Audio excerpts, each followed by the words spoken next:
आज का हमारा जो विषय है वो है सताव। सो आज हम इस विषय को सीखेंगे। निकालिए प्रभु का वचन मत्ती की किताब नए नियम में से, और इसका 5 अध्याय और इसका 10 पद। धन्य है वे जो धर्म के कारण सताए जाते हैं, क्योंकि स्वर्ग का राज्य उन्हीं का है। बस ध्यान दीजिए, वचन में क्या लिखा है। धन्य है वे जो धर्म के कारण सताए जाते हैं, क्योंकि स्वर्ग का राज्य उन्हीं का है। क्या लिखा है? क्योंकि स्वर्ग का राज्य उन्हीं का है। धन्य है वे जो धर्म के कारण। अब यहां लिखा है धर्म, तो पढ़ने वाला ये मत सोचे कि ईसाई धर्म, मुस्लिम धर्म, हिंदू धर्म। यहां पर धर्म उस बात के लिए नहीं लिखा, क्योंकि धर्म तो मनुष्य ने बनाए हैं, परंतु जो धर्म है वो परमेश्वर का गुण है, परमेश्वर का स्वभाव है, परमेश्वर का व्यक्तित्व है। परंतु जो आज इंसान जो धर्म की बात करता है, उस धर्म के अंदर आज लालच है, जलन है, लड़ाई झगड़ा है। कोई भी धर्म ये नहीं सिखा रहा है कि भाई मारो काटो सामने वाले को, और किसी भी धर्म को नीचा बताओ ऊंचा बताओ। परंतु वचन में लिखा है धन्य है वे जो धर्म के कारण सताए जाते हैं, यानी परमेश्वर के वचन के कारण, परमेश्वर के स्वभाव के कारण, प्रभु के गुण के कारण, परमेश्वर के व्यक्तित्व के कारण सताए जाते हैं। क्या लिखा है? सताए जाते हैं, क्योंकि स्वर्ग का राज्य उन्हीं का है। इसका मतलब है विश्वासी जीवन एक ऐसा जीवन है, जब आप प्रभु के पास आते हैं तब आप सताए जाएंगे। सताव आएगा आपके ऊपर, आप सताए जाएंगे। आप इस संसार में कुछ भी करें, किसी भी पंथ में जाएं, किसी भी सत्संग में जाएं, किसी भी संप्रदाय में जाएं, कोई आपत्ति नहीं, आपको कोई रुकावट नहीं। परंतु आज केवल मैं भारतवर्ष की बात नहीं कर रहा, अपने पूरे भारत देश की बात नहीं कर रहा। आज पूरे संसार में अगर आप गूगल पर सर्च करें और यूट्यूब में देखें, आज ऑल ओवर वर्ल्ड, पूरे संसार में प्रभु यीशु मसीह ने साफ अपने अनुयायियों को, विश्वास करने वाले लोगों को ये बताया है, ये चेतावनी दिया है कि लोगों ने अकारण ही मुझसे बैर किया, वो तुमसे भी करेंगे। जो मेरे पीछे चलेगा वो तुमसे बैर करेगा। यानी जब हम प्रभु यीशु मसीह के पीछे चलते हैं, यानी हम जब सत्य को खोजते हैं, प्रभु के पीछे चलते हैं, तो शैतान को सबसे बड़ी जलन होती है और वो आपको रोकने का प्रयास करता है। और शैतान का जो सबसे बड़ा हथियार है ना, वो हथियार है सताव। और सताव वो अलग अलग प्रकार का रहता है। हर एक व्यक्ति के जीवन में सताव आता है। मेरे जीवन में बहुत प्रकार के सताव आए। आप लोग आज प्रभु को जान पा रहे हैं, समझ पा रहे हैं, आपके जीवन में भी नाना प्रकार के सताव आएंगे। इसलिए मैं आपको परमेश्वर के वचन से पहले से ही इन बातों को सिखा रहा हूं। अगर हम देखें परमेश्वर के दास पौलुस इस विषय पे क्या कहते हैं, निकालिएगा 2 कुरिन्थियों की किताब, इसका 12 अध्याय और इसका 10वां पद। और यहां पर संत पौलुस जो कि प्रभु के दास हैं, वो अपने विषय में ये गवाही देते हैं, बता रहे हैं उन सताव के बारे में जो सताव मनुष्य के जीवन पर आता है। हाँ पढ़िए बेटा। इस कारण मैं मसीह के लिए निर्बलताओं में और निंदाओं में और दरिद्रता में और उपद्रवों में और संकटों में प्रसन्न हूँ, क्योंकि जब मैं निर्बल होता हूँ तभी बलवंत होता हूँ। बस ध्यान से सुने, लिखा है इस कारण मैं निर्बलताओं में। ध्यान से सुनिए क्या कहता है। कहता है इस कारण मैं अपनी निर्बलताओं में, निंदाओं में और दरिद्रताओं में, उपद्रवों में, संकटों में प्रसन्न होता हूं, क्योंकि जब जब मैं निर्बल होता हूं तब तब मैं बलवंत होता हूं। देखिए, परमेश्वर आपको सामर्थ्य देता है, आपको सताव को झेलने के लिए। ये बात याद रखिएगा, ये बड़ी अद्भुत बात है। प्रभु ने कहा मैं तुम्हें अकेला ना छोड़ूंगा, मैं तुम्हें ना त्यागूंगा, मैं तुम्हें अनाथ ना छोड़ूंगा। हर एक बात में, हर एक कमी में, हर एक घटी के अंदर प्रभु की उपस्थिति आपके संग रहती है, तभी एक जो व्यक्ति है जो सताव को झेलता है, वो इसलिए झेल पाता है क्योंकि वो प्रभु को देख रहा होता है अपने सामने। प्रभु है मेरे साथ, तभी वो झेल पाता है। नहीं तो किसी के अंदर इतनी ताकत नहीं, कोई गुण नहीं कि वो इस सताव को झेल पाए। लिखा है, पौलुस कहता है, इस कारण मैं मसीह की निर्बलताओं में, यानी मेरे जीवन में जब जब निर्बलताएं हैं, वो निर्बलताएं किसी भी प्रकार की हो सकती है, कमियों की हो सकती है, धन की हो सकती है, बीमारी की हो सकती है, किसी भी प्रकार की आपकी कोई कमी, वो निर्बलता के विषय में पौलुस कहता है, मैं अपनी निर्बलताओं में और निंदाओं में जब जब मेरा अपमान होता है, किस कारण से? प्रभु के नाम के कारण से। मैं प्रभु पर विश्वास करता हूं। मेरा अपमान इसलिए नहीं होता कि मैंने चोरी करी, मेरा अपमान इसलिए नहीं होता कि मैंने कोई ऐसा गलत काम किया कि मुझे सामने वाले की सुननी पड़ रही है। मुझे इसलिए सुनाया जा रहा है, मैं इसलिए सुन रहा हूं, मैं मसीह के कारण सुन रहा हूं, मैं परमेश्वर के नाम के कारण सुन रहा हूं। हालेलुया। आज कई पास्टर, प्रचारक जेलों में बंद हो जाते हैं, उनकी निंदाएं होती हैं। आप कई बार यूट्यूब में देखिएगा, उनके बारे में बताया जाता है, धर्म परिवर्तन एक बड़ा गिरोह पकड़ा गया है। यूपी के अंदर आजमगढ़ में 3 औरतें अपने बच्चे का जन्मदिन मना रही थी, किसी ने कंप्लेंट कर दिया, वो धर्म परिवर्तन में गिन लिया गया बच्चे का जन्मदिन भी, और बोला गया 3 औरतों का सरगना गिरोह पकड़ा गया, जन्मदिन की आड़ में धर्म परिवर्तन। वाह है। तो यानी निंदाएं, और वो औरतें खुशी से जेल में बंद हो रही है, विश्वासी लोग खुशी से जेल में बंद हो रहे हैं। इसलिए नहीं बंद हो रहे कि उन्होंने एक दूसरे के सर फोड़े, लड़ाई झगड़ा किया, जेब कतरा किया, धोखा किया, जालसाजी की, ऐसा नहीं, परमेश्वर के वचन के कारण से जेल में बंद हो रहे हैं। हालेलुया।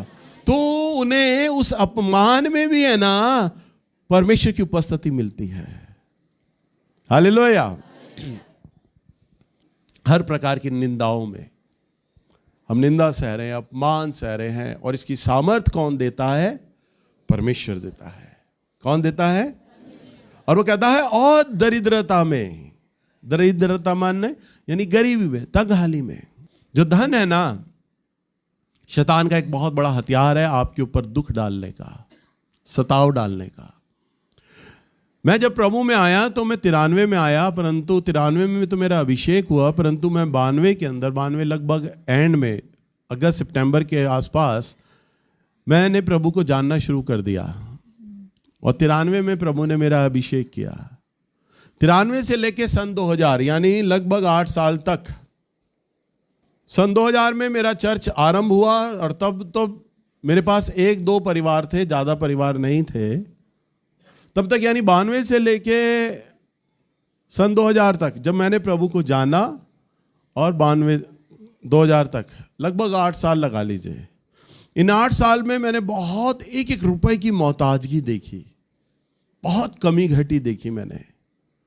और मैंने कभी प्रभु के आगे ये दुख नहीं किया कि प्रभु आप मुझे पैसा क्यों नहीं दे रहे, मुझे धनी क्यों नहीं बना रहे। धनी की तो बात ही छोड़िए, मैंने प्रभु को ये भी नहीं कहा कि प्रभु आप मेरे घर के खर्चे के लिए तो आप मुझे पैसा दीजिए।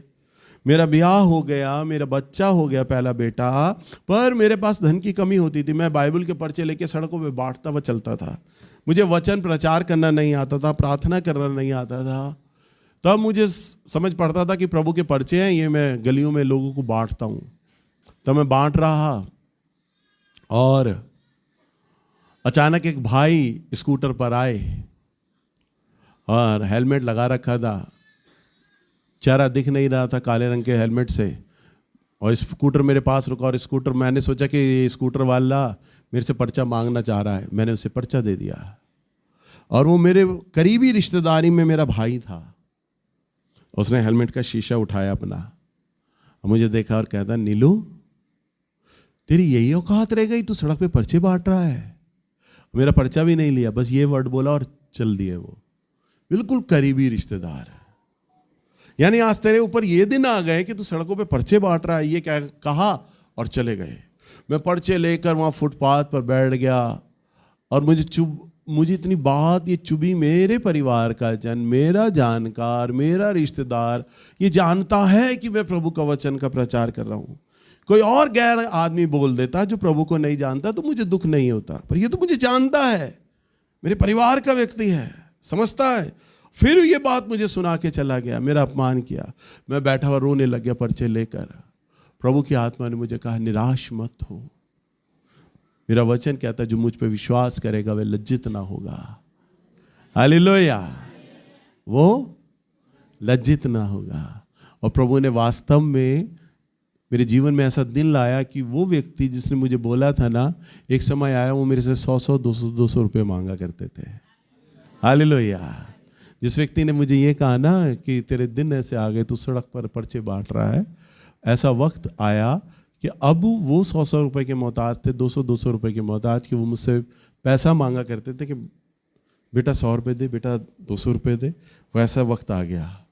अब आप ये देखिए, तो भी मेरे मन में ये नहीं था कि इस व्यक्ति ने मेरा अपमान किया था ना। मुझे प्रभु ने सिखाया कि जो तुम्हें सताते हैं उनके लिए प्रार्थना करो, उन्हें आशीष दो। तो दरिद्रता, गरीबी एक ऐसा सताव है जो शैतान आपके जीवन पर लेकर आता है। जब आप प्रभु के पास आ जाते हैं, आपको बताया जाता है, ध्यान से सुनना मैं क्या कह रहा हूं, आपको बताया जाता है जब आप प्रभु के पास आओगे आपका रोजगार अच्छा चलेगा, आपकी नौकरी लग जाएगी, काम अच्छा हो जाएगा, आपको पैसे मिलेंगे, आपकी गरीबी दूर हो जाएगी। और आप ये सोचकर आने लग जाते हैं अब पैसे की गरीबी दूर हो जाएगी, हम अमीर हो जाएंगे, हमारा कर्जा दूर हो जाएगा, क्योंकि सामने वाले ने आपको ये गवाही दी है। पर आप आते हैं 1 सप्ताह, 2 सप्ताह, 3 सप्ताह, फिर 1 महीने में तब्दील हो जाता है, वो 2 महीने में तब्दील हो जाता है, 3 महीने, कर्जा ज्यों का त्यों बना है, घटी कमी बड़ी है। सुनना ध्यान से, अब आपको आते हुए 1-2 महीने नहीं हो गए, अब 1-2 साल हो गए, 3 साल, 4 साल, आप लगातार आ रहे हैं, लगातार आ रहे हैं। आपके जानकार, आपके रिश्तेदार आपको बोलते हैं अब तो तुम चर्च जाते हो, अभी भी गरीब हो, अब तो तुम्हें पैसे वाला हो जाना चाहिए, तुम्हारा काम खुल जाना चाहिए। चर्च वाले लोग जो जाते हैं तुम्हारे चर्च में यही सिखाया जाता है, इतनी गरीबी है, इतना कर्जा है। परंतु ध्यान से सुनना, आप वो चुपचाप सहो, क्योंकि वो सताव है। मेरे चर्च में बहुत सारे लोग आए, पहले या दूसरे सप्ताह आए, प्रभु ने उनके रोजगार को खोल दिया, उनका कर्जा दूर हो गया, उन्हें धन का आशीष दे दिया। पर वो आज यहां नहीं है, आज यहां नहीं बैठे हुए वो लोग। यहां कितने लोग आए जो पहली या दूसरी प्रार्थना में चंगे हो गए, ठीक हो गए। आज मैं चंगाई की प्रार्थना इतना मन से क्यों नहीं करता? ये नहीं कि मेरा अभिषेक कम हो गया है, अभिषेक वही है, पर मेरा मन नहीं करता चंगाई की प्रार्थना के लिए, क्योंकि मैंने 4th stage cancer, 3rd stage cancer मैंने अपनी प्रार्थनाओं से ठीक किया है। उपवास करें लोगों के लिए, मौत के आगे खड़ा हो गया हूं मैं, प्रभु इसे तूने जीवन देना, इसका परिवार अगर ये ठीक हो गया, इसके रिश्तेदार, इसके परिवार तुझ में आ जाएंगे, विश्वास करेंगे तेरी सामर्थ को। मैं इसलिए भूखा रहता था, उनके लिए लड़ता था। चंगे तो हो गए, परंतु आज प्रभु में नहीं है वो। मैंने सीखा, मैंने जाना, मैंने कहा अरे लोग चंगे होते हैं, आशीष पाते हैं, तो भी प्रभु को नहीं जान पाते। प्रभु यीशु मसीह ने तो 10 कोड़ियों को इकट्ठा बोला था, जाओ तुम सब के सब शुद्ध हुए, चंगे हुए। एक साथ 10 कोड़ी चंगे हो गए, परंतु 10 के 10 प्रभु एक आता है प्रभु यीशु को धन्यवाद देने के लिए। प्रभु मैं याजक के पास गया और मैंने बलिदान भी चढ़ाया, मैं आपको धन्यवाद देता हूं। प्रभु कहते हैं मैंने तो 10 बोले थे, 10 कोड़ियों को 9 कहां है? अरे ये तो प्रभु यीशु मसीह की सेवकाई में भी होता था, प्रभु चंगा करते थे, सारे नहीं आते थे। मैंने सीखा परमेश्वर से, मैंने जाना कि मुझे निर्दोषता के साथ, ईमानदारी के साथ लोगों को परमेश्वर का वचन सिखाना है और बताना है, क्योंकि कोई चमत्कार व्यक्ति के विश्वास को नहीं बढ़ाएगा। विश्वास अगर बढ़ेगा ना तो परमेश्वर का वचन विश्वास को बढ़ाता है। हालेलुया। तो मैंने सीखा, लोग आ रहे हैं 4-4 साल से, 5-5 साल से, गरीबी बनी हुई है, नौकरी अभी भी उनके पास नहीं है, कर्जा अभी भी नहीं है, परंतु वो परमेश्वर का वचन प्रचार कर रहे हैं, वो परमेश्वर की आराधना कर रहे हैं, वो टिके हुए हैं, वो रिश्तेदारों की बातें सुन रहे हैं, अपने पड़ोसियों की बातें सुन रहे हैं, तो भी वो आ रहे हैं, प्रभु को धन्यवाद दे रहे हैं। वो अपनी कमी में से, घटी में से प्रभु को भेंटें निकालते हैं बहुत आयत से। वो अपने ज़रूरतों को रोक लेते हैं, अपनी इच्छाओं को रोक लेते हैं, दमन कर लेते हैं, अपने दशमांश को देते हैं, अपनी प्रभु की हर एक ज़रूरत को वो पूरा करते हैं। कैसे करने लग गए? प्रभु ने तो उनका कर्जा दूर नहीं किया, परमेश्वर ने तो उन्हें नई नौकरी नहीं दी, उनके काम को नहीं बढ़ाया, तो ऐसा विश्वास उनका आया कहां से? केवल परमेश्वर के वचन से। हालेलुया। उन्होंने अपने जीवन में चमत्कार नहीं देखा। थोमा ने प्रभु यीशु मसीह को कहा, अपने चेलों को कहता है, जब प्रभु यीशु मसीह जी उठे, थोमा कहता है, जब तक मैं रब्बी के उंगलियों में हाथ ना डाल लूं जिसमें कीले भेगी गई थी, जब तक मैं उसे ना छू लूं, मैं उन पसलियों को ना छू लूं, उस पंजर को ना छू लूं जिसको भेगा गया था, मैं उस पसलियों को ना छू लूंगा, मैं विश्वास नहीं करूंगा। थोमा बोलता है।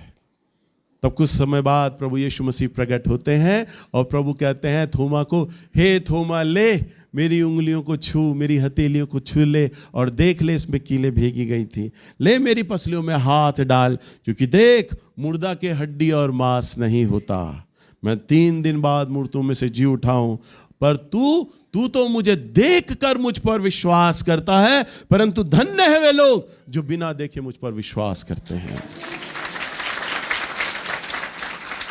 तूने तो मुझे देखकर विश्वास किया कि प्रभु है, यानी प्रभु तू अगर नौकरी देगा तो हम विश्वास करेंगे। अरे आपके नौकरी देने या न देने से क्या परमेश्वर नहीं होगा क्या?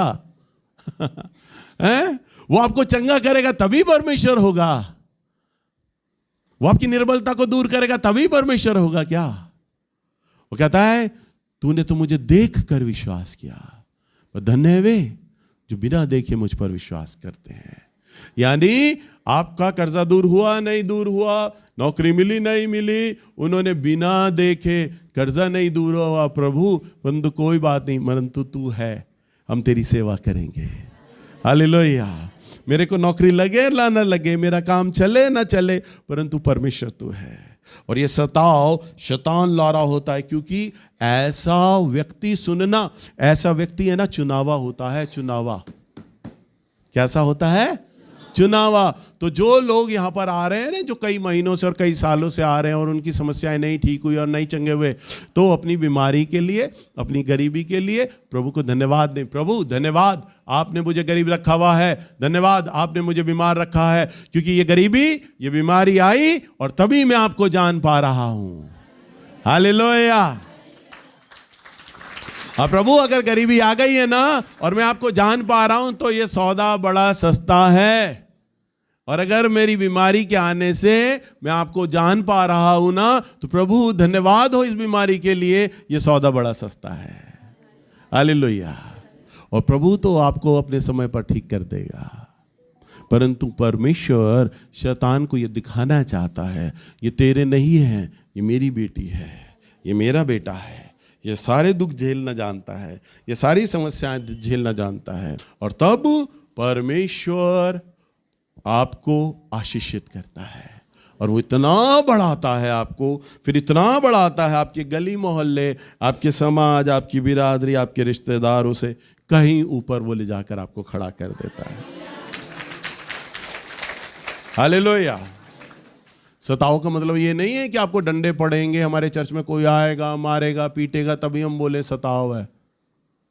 वो कहता है मैं दरिद्रता में, गरीबी में, पैसों की तंगी हालत में, उपद्रवों में, यानी लड़ाई झगड़ों में और संकटों में, समस्याएं आ रही हैं, नाना प्रकार की समस्याएं हैं, मैं उन समस्याओं को झेल रहा हूं, उन बीमारियों को झेल रहा हूं। मेरे को 18 साल से खांसी की बीमारी रही। कितने साल से? 18 साल कम नहीं होता। और ये खांसी पहले मुझे ठंड में होती थी, फिर धीरे धीरे बढ़ती गई, फिर पूरा साल होने लग गई। फिर साल में कई बार ऐसे होता, कई महीने खांसी हो जाती। मैं चर्च नहीं आ पाता, कई कई महीने प्रचार नहीं कर पाता। पिछले से पिछले बार मैं क्रिसमस पे अपने चर्च नहीं आ पाया,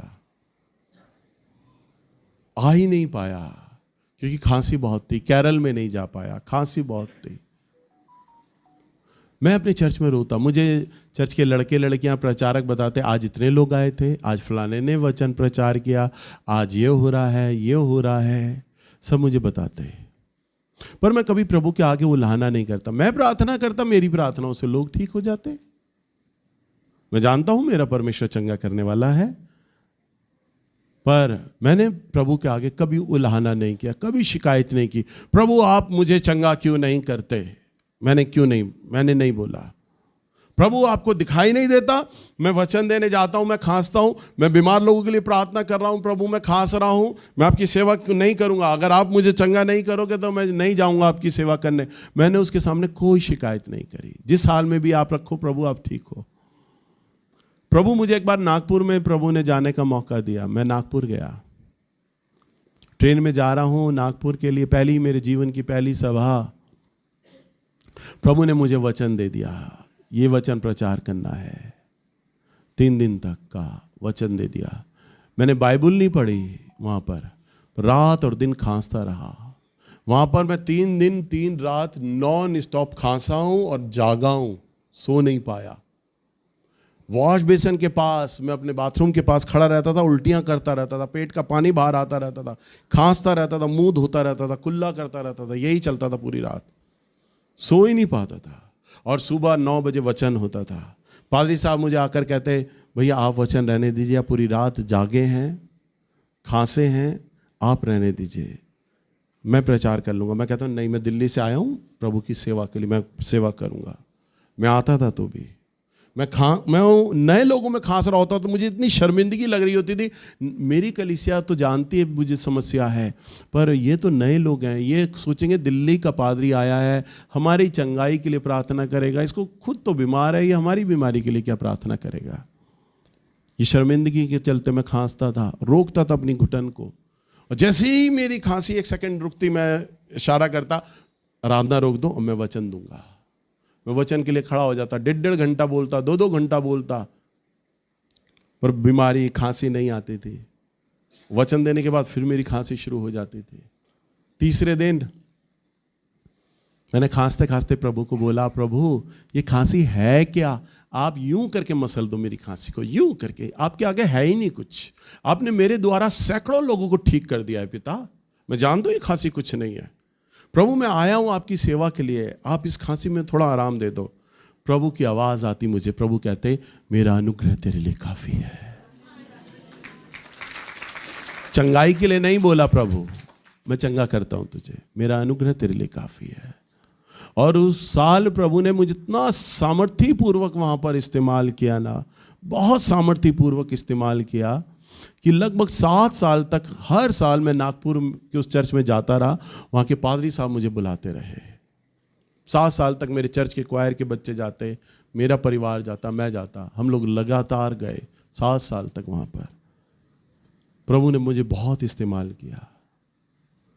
मैं प्रभु के आगे कभी किसी चीज़ को लेकर उल्हाना नहीं दिया।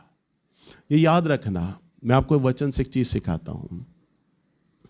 परमेश्वर मूसा को मिस्र देश से लेके निकला, इस्राएलियों को इतिहास भी बताता है, मिस्र देश से लेके निकला। पढ़ा आप सुनते हो ना, इस समय इस्राएलियों का और हमास का युद्ध चल रहा है, इस्राएल और मिस्र दोनों साथ साथ हैं। तो मूसा इस्राएलियों को मिस्र देश से निकला और परमेश्वर ने कहा मैं इन्हें कनान ले जाऊंगा।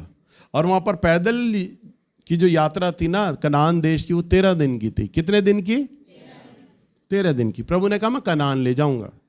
और 6.5 लाख लोग के करीब मूसा के संग लेके निकले। कितने? 6.5 लाख। और जब वो निकले ना, तो अब वो जब बाहर आए तो सामने लाल सागर आ गया, पीछे फिरौन की सेना आ रही है ये इस्राएलियों को पकड़ने के लिए। वहां पर इस्राएली लोग कुड़कुड़ाने लग जाते हैं। हम क्यों आ गए मूसा के साथ? सामने अब लाल सागर आ गया है और पीछे देखो फिरौन की सेना आ गई है, हम तो अब सब मारे जाएंगे। हमें मूसा की बात माननी ही नहीं चाहिए थी। मूसा को परमेश्वर कहता है, इन्हें बोल कि अब तुम कभी फिरौन की सेना ना देखोगे। और इस मूसा कहता है, अब तुम कभी फिरौन की सेना ना देखोगे, परमेश्वर तुम्हारे लिए उपाय करेगा। मूसा कहता है, खड़े खड़े तुम परमेश्वर के कामों को होता हुआ देखोगे। और मूसा अपनी छड़ी को लाल सागर की तरफ दिखाता है और वचन में लिखा, लाल सागर 2 भागों में खुल जाता है, रास्ता बन जाता है। 6.5 लाख लोग, इतिहास हिस्ट्री इस बात की गवाह है, 6.5 लाख लोग मूसा के संग निकले। पूरी रात लग गई थी मूसा के साथ चलते हुए, मूसा के साथ निकले। और जब पीछे से फिरौन की सेना आई, तब सारे इस्राएली लोग दूसरे किनारे पहुंच चुके थे। परमेश्वर ने समुद्र को फिर बंद कर दिया। फिरौन और उसकी पूरी सेना समुद्र में मर गई। प्रभु ने बोला, तुम दोबारा अब फिरौन की सेना को ना देखोगे। वो हुआ। अब प्रभु ने रोज, जैसे ओस गिरती है ना, ओस, वैसी परमेश्वर रोज उन्हें स्वर्ग से मन्ना खिलाता था। मन्ना ओस के समान बर्फ के डले आके गिरते थे, और वो बर्फ के डले मीठे होते थे, चाशनी की तरह मीठे। उसमें सारे विटामिन मिनरल होते थे, बहुत मीठा और टेस्टी होता था। वो गिरता था। अब इस्राएली लोग वो खा रहे हैं। कई दिन तक खाया। अब वो मूसा के सामने बड़बड़ाने लग गए, प्रभु हमें रोज मन्ना खिला रहा है, ये कोई तरीका है? हम बोर हो गए खाते खाते, हमें बटेर खानी है। प्रभु ने अगले दिन बटेर भेज दी 6.5 लाख लोगों के लिए। वचन में लिखा है कि वो यात्रा जो 13 दिन की थी ना, इस्राएलियों ने 40 साल लगा दिए। कितने? 40 साल। इस 40 साल के अंदर जो बच्चा 5 साल का था ना, अब वो कितने साल का हो गया? 45 साल का। वचन में लिखा है, ना उनके जूते गद्दे हुए ना फटे, ना उनके कपड़े गंदे हुए ना फटे। अद्भुत बात है। 5 साल का बच्चा वही जोड़ा पहने हुए है और वही उसका सूट बढ़ता जा रहा है, जूते भी बड़े होते जा रहे हैं। यह है परमेश्वर उनके बीच में। हालेलुया। फिर भी वो कुड़कुड़ा रहे हैं हर चीज के लिए। हमें पानी नहीं मिल रहा, हमें ये नहीं मिल रहा, हमें ये नहीं मिल रहा। छोटी छोटी बातों के झगड़ते। और यही कुड़कुड़ाहट के चलते हैं ना, जो मिस्र देश से लेके कनान देश के बीच में जो यात्रा थी ना, वो 13 दिन की थी, उसमें 40 साल उनको लग गए थे। हालेलुया। सो आप अपने जीवन की यात्रा के अंदर परमेश्वर की जो योजनाएं हैं आपको लेकर, परमेश्वर की जो इच्छाएं हैं ना आपको लेकर, परमेश्वर जो आपको बढ़ाना चाहता है, कभी भी कुड़कुड़ाओ मत। हर बात के लिए धन्यवाद दो। आपकी यात्रा बहुत छोटी कर देगा परमेश्वर, क्योंकि आप धन्यवाद दोगे, वो आपको बढ़ाएगा। हालेलुया। अगर आप कुड़कुड़ाओगे, प्रभु ने अभी तक हमें पैसा नहीं दिया, ठीक तो कह रहे थे रिश्तेदार, मेरा जीवन साथी सही तो कहता है, तुझे क्या मिला? रिश्तेदार सही तो कह रहे हैं। अगर कुड़कुड़ाओगे तो तुम्हारी यात्रा धीमी हो जाएगी। 13 दिन की यात्रा 40 साल में पूरा करोगे। प्रभु तुम्हारे जीवन में हर चीज स्लो कर देगा, कुछ नहीं प्राप्त करोगे, पर हर बात में अगर प्रभु को धन्यवाद दोगे, अगर आप प्रभु से प्यार करने वाले लोग हो तो आप प्रभु को धन्यवाद दोगे। जो प्रभु से प्यार करता है ना, वो प्रभु को धन्यवाद देता है, और जो प्रभु की आशीषों से प्यार करता है, वो परमेश्वर से कुड़कुड़ाता है, शिकायतें करता है। समझ पा रहे हैं? अब आप ये अपने आप को चेक करो, आप प्रभु से प्यार करते हो या उसकी आशीषों से प्यार करते हो? हम, मुझे मालूम है क्या आंसर है आपका। हम प्रभु से प्यार करते हैं भैया। अगर आप प्रभु से प्यार करते हैं तो कुड़कुड़ाएंगे नहीं। हालेलुया। आपको पैसा मिले ना मिले, बीमारी की चंगाई हो ना हो, आपको आशीषें मिले ना मिले, आप हर एक बात में प्रभु को धन्यवाद देंगे। और जब उसे धन्यवाद देना सीख जाएंगे ना, तो परमेश्वर आपके लिए मार्ग खोलेगा। जैसे उसने इस्राएलियों के लिए लाल सागर खोल दिया था ना, और जैसे रेत के अंदर परमेश्वर ने चट्टान में से पानी का सोता निकाल दिया, आज भी वो काम करना जानता है। आज भी वो अपने बच्चों के लिए आश्चर्य कर्म करना जानता है, बशर्ते आपको कुड़कुड़ाना नहीं है। आपको हर एक बात में परमेश्वर को धन्यवाद देना है। पौलुस कहता है, और संकटों में मैं प्रसन्न रहता हूं। क्या कहता है? मैं कब प्रसन्न होता हूं? मैं निर्बलताओं में प्रसन्न होता हूं। मेरा जब अपमान होता है तब मैं खुश होता हूं। मैं गरीबी में खुश होता हूं, मैं झगड़ों में खुश होता हूं, मैं संकटों में प्रसन्न रहता हूं, और जब जब मैं निर्बल होता हूं तब तब मैं बलवान होता हूं। यानी जब जब मैं बीमार होता हूं ना, प्रभु की सामर्थ मुझे दिखाई देती है। अभी मैंने क्या बोला? मैं नागपुर में गया, 3 दिन तक मैं खांसता रहा, जागता रहा, खांसता रहा। अरे मेडिकल साइंस बताती है 4 दिन तक अगर आदमी जाग ले नॉन स्टॉप, दिमाग फट जाएगा उसका, नींद पूरी नहीं होगी तो। पर मैं जाग रहा था, नॉन स्टॉप जागा हूं। मेडिकल साइंस मेरे परमेश्वर ने फेल कर दी, मेरा अनुग्रह तेरे लिए काफी है। मैं उसकी सेवा के लिए खड़ा होता था 2-2 घंटे के लिए। खाना 2-2 बार वहां पर गर्म होता था। वचन इतना अच्छा होता था वहां के पादरी साहब, मैं वचन माइक रखने लगता था, पादरी साहब कहते थे भैया और वचन दो ना, थोड़ी देर, खाना तो बाद में गर्म हो जाएगा, खा लेंगे, और दो आप जरा। लोग कहते थे भैया माइक मत रखो, और 2 वचन। मैं बोलता रहता था, पर जैसे ही माइक रखता था खांसी शुरू हो जाती थी। हालेलुया। जब जब मैं कमजोर होता हूं तब तब मैं बलवान होता हूं। प्रभु मुझे दिखा रहे थे, देख मैं हूं तेरे साथ। हमारे चर्च की एक लड़की है, उसे दर्शन आया। प्रभु ने उसे एक सफेद रंग का एक बड़ा विशाल पेड़ दिखाया, सफेद चमकदार। और दर्शन में प्रभु बोलते, ये मेरा बेटा नैल्स है। फिर वो देखती दूसरा दर्शन, मैं कांटों के ऊपर खड़ा हूं, मेरे तलवों में से खून निकल रहा है, अब मैं रो भी नहीं रहा, मैं खड़ा हूं वहां पर। प्रभु कहता उसे, देख मैंने इसे बहुत दुख दिए हैं, बहुत दुख दिए हैं, पर इसने कभी शिकायतें नहीं मुझसे की। मैं बहुत दुख दिए मैंने इसे और देता हूं, कभी इसने शिकायतें नहीं करी। मैं इसे बढ़ाऊंगा। हालेलुया।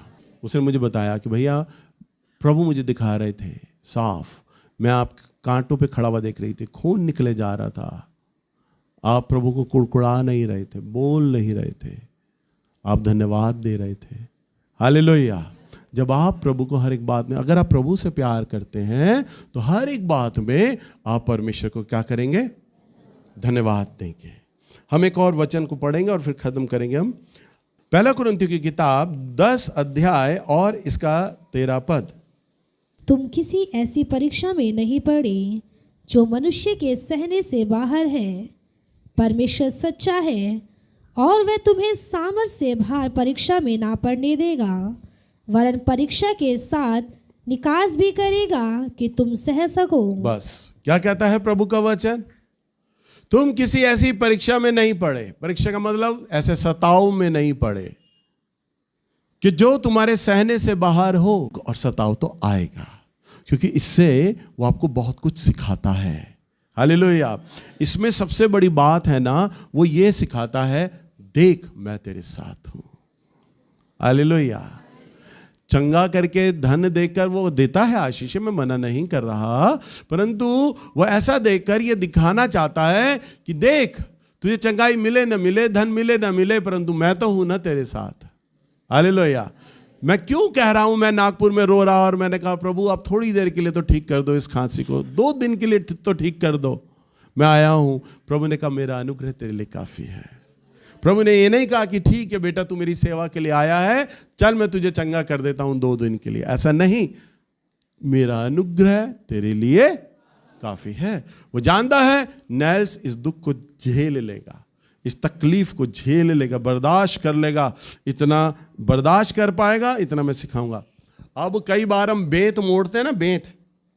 अब बेंत एक ऐसी चीज है, मुड़ता चला जाता, मुड़ता चला जाता, मुड़ता चला जाता है। एक ऐसी स्टेज आ जाती है अब वो नहीं मुड़ सकता, अब उसके ना छल्ले उसके फांस से बाहर आने लगेंगे, टूटने लगे, कट कट की आवाज आने लगेगी। हमें पता होता है बस अब इतना ही मुड़ेगा, इससे आगे नहीं मुड़ेगा। मोड़ा, जोर लगाया तो टूट जाएगा।